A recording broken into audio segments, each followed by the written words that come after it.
Presenting 1899।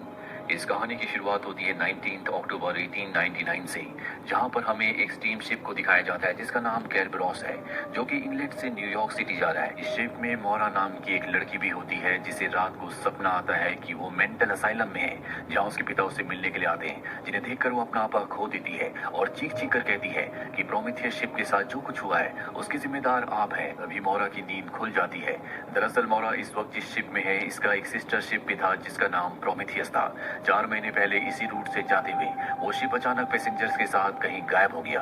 ये news पूरी दुनिया के लिए बहुत बड़ी न्यूज होती है, क्योंकि प्रोमेथियस शिप में बहुत बड़े बड़े लोग थे।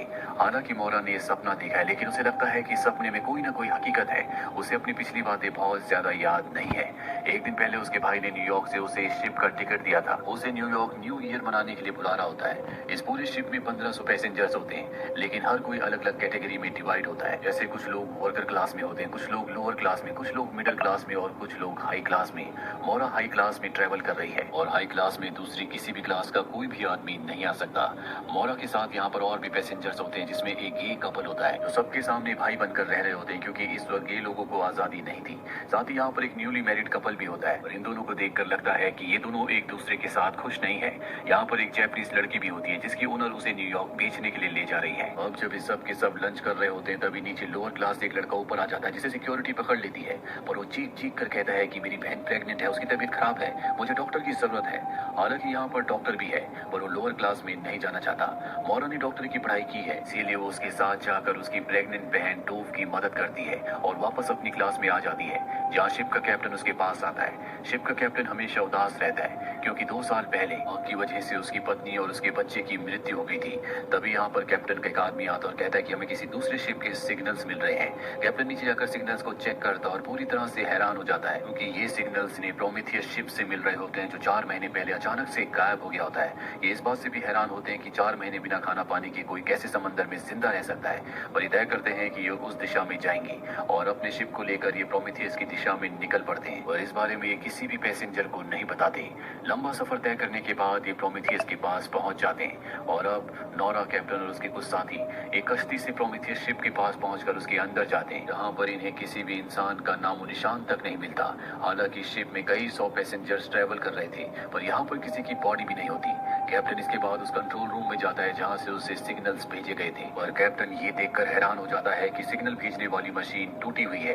तभी मोरा को जमीन पर एक हरे रंग का बीटल दिखता है, यानी कि एक कीड़ा जो एक डायरेक्शन में जा रहा होता है। वो उस कीड़े का पीछा करती है, जो कि कबर्ड के अंदर चला जाता है, जिसे बाहर से बंद किया गया है। और जब ये उसे खोलते हैं तो उसके अंदर एक छोटा बच्चा बैठा होता है, जो इन सबको घूर घूर कर देख रहा होता है। उसके हाथ में छोटा सा पिरामिड भी होता है। किसी को कुछ समझ नहीं आता कि जब सब पैसेंजर्स गायब हो गए तो ये बच्चा यहाँ पर क्या कर रहा है। ये उस बच्चे को अपने शिप में ले आते हैं, लेकिन प्रोमेथियस शिप से एक और आदमी इनके शिप में चुपके से चढ़ जाता है। उसके हाथ में हरे रंग का उसी तरह का कीड़ा यानी कि बीटल होता है, जिस कीड़े का पीछा करते हुए मोरा बच्चे तक पहुंची थी। और ये आदमी मोरा के बगल वाले कमरे में रुकता है। जिस बच्चे को ये प्रोमेथियस शिप से लाए होते हैं, उसकी देखभाल की जिम्मेदारी मोरा को दी जाती है।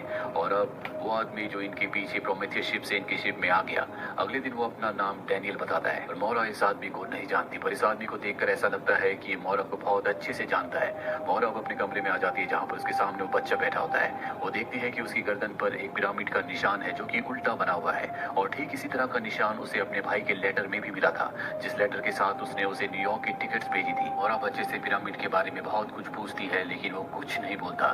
दरअसल बच्चा किसी से भी बात नहीं करता।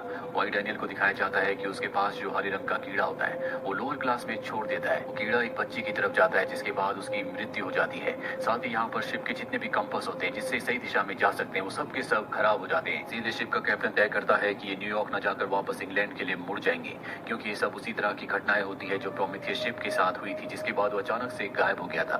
मोरा शिप के कैप्टन के पास आती है और देखकर हैरान हो जाती है कि उसके केबिन में भी उसी तरह का उल्टा ट्रायंगल बना हुआ है, जैसे कि बच्चे की गर्दन पर उल्टे ट्रायंगल का टैटू बना था, जैसे कि उसके भाई के लेटर में बना हुआ था। ये समझ जाते हैं कि कुछ ना कुछ गड़बड़ है, इसीलिए वापस लौटने से पहले एक बार फिर से प्रोमेथियस शिप में जाते हैं, जहाँ पर कैप्टन को लिस्ट मिलती है जिसमें उन पैसेंजर्स के नाम होते हैं जो गायब हुए थे, जो प्रोमेथियस में सफर कर रहे थे, और इसमें एक नाम मोरा का भी होता है। वो देखकर हैरान हो जाता है। उसे अब मोरा पर शक है। उसे लगता है कि मोरा उससे कुछ छुपा रही है, और अगर वो प्रोमेथियस शिप में 4 महीने पहले निकली थी तो वो जिंदा कैसे बच गई और क्यों वो दोबारा इसी सफर में आई है। तो कैप्टन मोरा को इस बारे में कुछ नहीं बताता और ये दोनों के दोनों वापस शिप में आ जाते हैं, जहाँ कैप्टन को पता चलता है कि लोअर और मिडिल क्लास के लोगों ने शिप को वापस ले जाने के खिलाफ विद्रोह कर दिया है, क्योंकि इन सब ने इस सफर के लिए बहुत पैसे खर्च किए होते हैं जो उन्होंने बहुत मेहनत से इकट्ठे किए थे।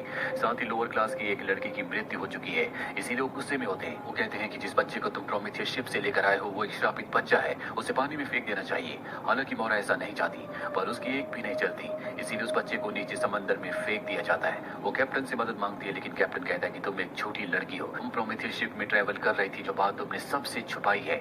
मोरा को कुछ भी समझ में नहीं आता।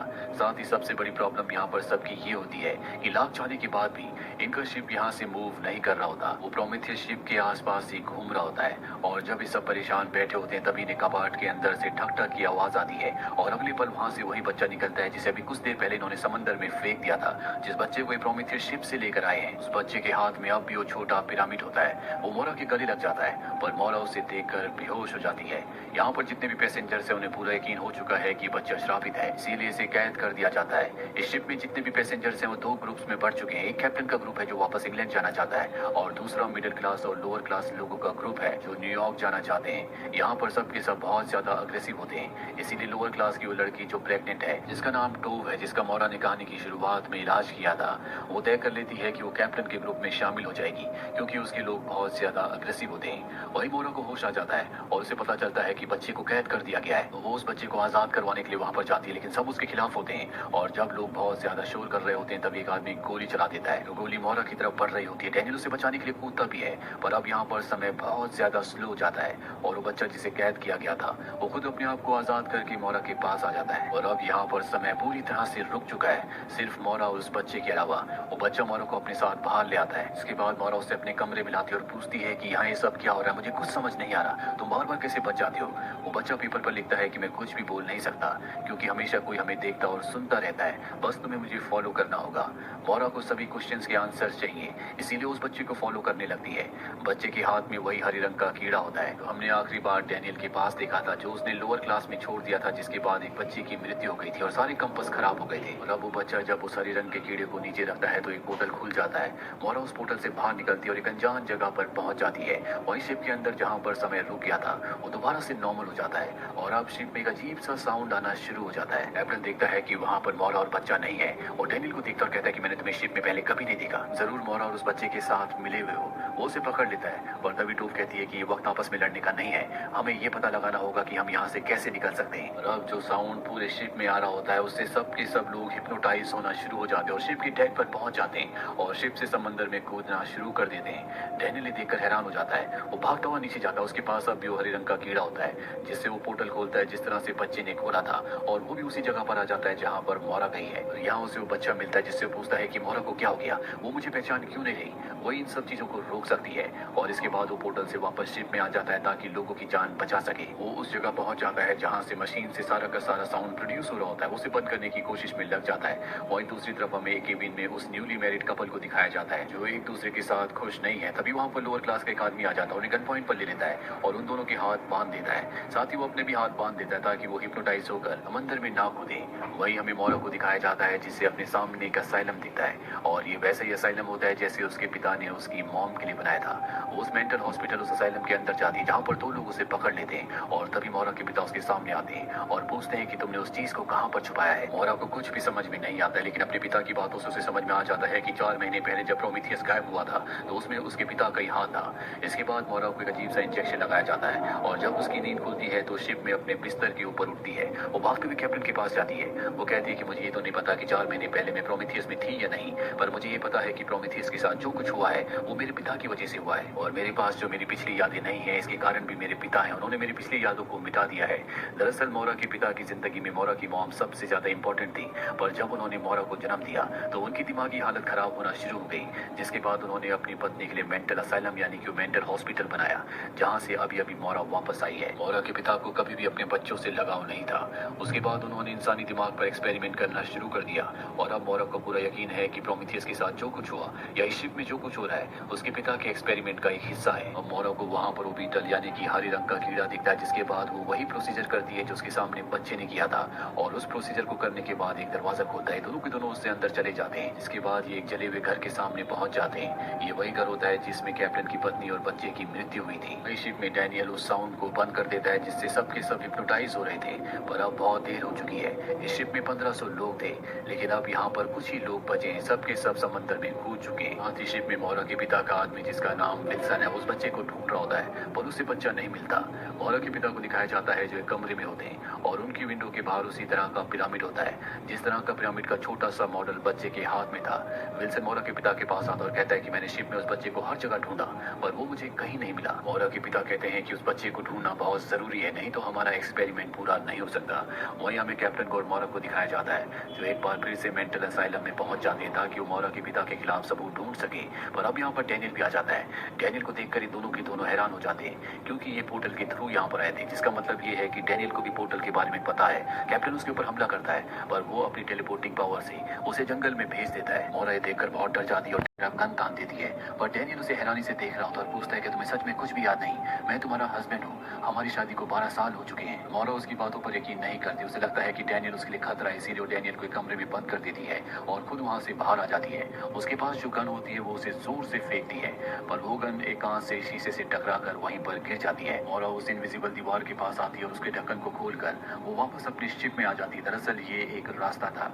वहीं दूसरी तरफ मोरा के पिता को दिखाया जाता है जो ये सब कुछ अपने मॉनिटर्स पर देख रहे होते हैं। दरअसल उनके सामने कई सारे मॉनिटर्स हैं और वो उन मॉनिटर्स में मोरा के साथ शिप में हर एक जगह को देख सकते हैं। इसका मतलब ये है कि कौन कहां पर कब क्या कर रहा है, मोरा के पिता को सब कुछ पता रहता है। वहीं शिप के कैप्टन को दिखाया जाता है जो जंगल में घर के अंदर से निकलकर प्रोमेथियस शिप के अंदर से बाहर निकलते, यानी कि वो एक बार फिर से प्रोमेथियस शिप में पहुंच चुके हैं। और जब वो प्रोमेथियस शिप से बाहर देखते हैं तो हैरान हो जाते हैं क्योंकि वहां पर एक दो नहीं बल्कि कई सारे बड़े बड़े शिप्स होते हैं। दूसरी तरफ मोरा जो अपने शिप में पहुंच चुकी है जिसमें कुछ ही पैसेंजर्स हैं, वहाँ समंदर में तूफान आना शुरू हो जाता है जिस वजह से समंदर का पानी शिप के ऊपर आने लगता है। सबके सब पैसेंजर्स डर जाते हैं और ये तय करते हैं कि सबके सब नीचे इंजन रूम में जाएंगे। लेकिन मोरा कैप्टन को ढूंढने के लिए शिप में जाती है, पर पूरे शिप में ढूंढने के बाद भी उसे कैप्टन नहीं मिलता, जिसके बाद वो कैप्टन के रूम में जाती है जहाँ कैप्टन के बेड के नीचे एक छोटा सा स्पेस होता है, छोटा सा तहखाना होता है, जैसे उसके कमरे में उसके बेड के नीचे भी है। और जब वो अपने कमरे में अपने बेड के नीचे तहखाने के अंदर गई थी तो वो अपने पास्ट में यानी कि अपनी यादों में उस असाइलम में पहुंच गई थी जो उसके पिता ने उसकी मॉम के लिए बनाया था। और अब वो जानती है कि कैप्टन भी शायद अपनी यादों में गया होगा,